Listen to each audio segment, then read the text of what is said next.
कांग्रेस और सपा वालों को क्या गोमाता को काटने की छूट दे देंगे क्या? क्यों क्यों गाय की राजनीति फिर करना शुरू कर दिए हैं आप? हिंदुस्तान के हर लोगों को मैं ये बोलना चाहते हैं कि हिंदुस्तान के लोग आप जानते हैं कैराबीप, इंग्लिश में कराबीप बोलते हैं, भैंस मतलब हम जिसको बाफेलो कहते हैं, वो एक तरह गाय के ही एक दूसरी वो एक मतलब रूप, मतलब हम ये यही मानते हैं। इंग्लिश में कहते हैं बीप, नहीं कहते, कहते कि काराबीप। आप जानते हैं हमारा देश है काराबीप, 28 से 30 हजार करोड़ रुपया की काराबीप यहां से निर्यात होते हैं। तो मोदी क्या कहे? ये गाय की राजनीति कितने दिन तक करोगे मोदी? कितने दिन तक गाय की राजनीति करोगी? गाय गंगा गीता ये मोदी जी की नहीं, सारे देश की संपदा है। गाय की राजनीति करना छोड़ो, आम जनता के लिए कुछ राजनीति करो। नौकरी क्यों नहीं दे पाए? 2 करोड़ नौकरी क्यों नहीं दे पाए हर सालाना जो वादा आपने किए थे? हिंदुस्तान में बेरोजगार इतने तेजी से क्यों बढ़ रहे हैं? बेतहाशा इजाफा क्यों हो रहे हैं ये बेरोजगारों की? इसका जवाब कौन देंगे? सारे बाजार में हर चीज की दामों में आग लग गई है। हर चीज की दाम इतने बढ़ते क्यों है?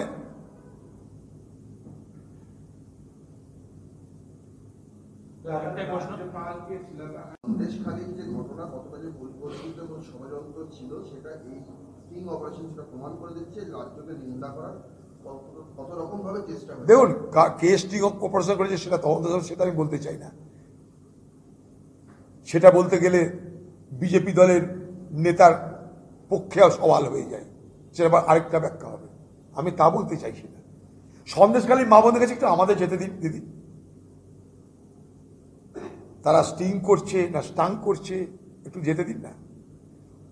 হঠাৎ আপনি স্টিং অপারেশন করে ভরসা করছেন কেন? আপনি তাদের সঙ্গে গিয়ে কথা বলছেন না কেন? আপনি কোর্টকে বলছেন না কেন? কোর্ট জানে না কিছু, তাই তারা সিবিআই তদন্তের নির্দেশ দিয়েছে। কোর্টে কেউ সিবিআই তদন্ত দাবি করেনি, কোর্ট স্বতঃপ্রবৃত্ত হয়ে সিবিআই তদন্তের নির্দেশ দিয়েছে। সিবিআই যখন তদন্ত করছে তখন একের পর এক পর্দা ফাঁস হচ্ছে। সেগুলোকে ম্যানেজ করার আপনি চেষ্টা করবেন জানি। ইডিকে ম্যানেজ করেছেন, মোদিকে ম্যানেজ করেছেন। মোদিকে আপনি এমন ম্যানেজ করেছেন ভোটের আগে যে ইডি কোর্টে গিয়ে বলছে খোকাবাবুকে ভোটের আগে আর টাকাটুকির দরকার নাই। বুঝুন, বাংলার খোকাবাবুকে ইডি সবাইকে ডাকছে, সবাইকে জেলে ভরছে, কাউকে ছাড় দিচ্ছে না। কিন্তু বাংলার খোকাবাবুর জন্য ইডির দরদ এত, ইডি কোর্টে গিয়ে বলছে যে নির্বাচনের সময় আর খোকাবাবুকে ডিস্টার্ব করে লাভ নাই। আর খোকাবাবুর বিরুদ্ধে প্রার্থী এমন দিও না যাতে খোকাবাবু হারতে পারে। খোকাবাবুর মনের মতন প্রার্থী দাও, খোকাবাবু যাতে জিততে পারে। সেই সমঝোতায় ইন্ডিয়া জোট ভেঙে বেরিয়ে এলো। তো স্বাভাবিকভাবেই এত ম্যানেজ করেছে যখন ইডি সিবিআই কে, এটা ম্যানেজ করার সেখানে চেষ্টা করুক। আমরা তো কোর্টের কাছে জানতে চাইবো যে কোর্ট যখন স্বতঃপ্রবৃত্ত হয়ে সিবিআই তদন্তের নির্দেশ দিল তার পরিণাম কি আগামী দিনে বাংলার মানুষ জানতে চাইবে।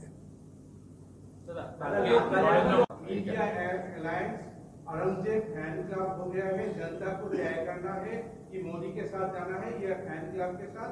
इसके साथ fan club, Aurangzeb fan club हो गया है अभी इंडिया अलायंस, तो इसके साथ जाना है या मोदी के साथ? इसमें साफ जाहिर होते हैं कि अमित शाह जी और नरेंद्र मोदी जी और उनके पार्टी बीजेपी पूरी तरह बौखलाए हुए हैं।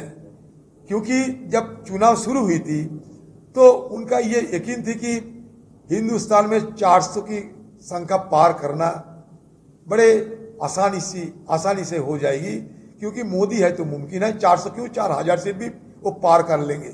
लेकिन चुनाव शुरू होने के उपरांत धीरे धीरे माहौल इस तरह हो रहे हैं कि सारे हिंदुस्तान में आम लोग नए तरीके से सोचना शुरू कर दिए हैं।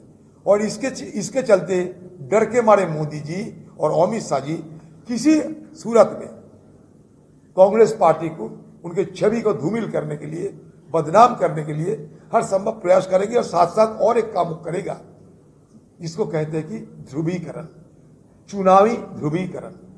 चुनावी ध्रुवीकरण के अलावा मोदी जी के पास आज की तारीख में और कोई चारा नहीं बच पाए।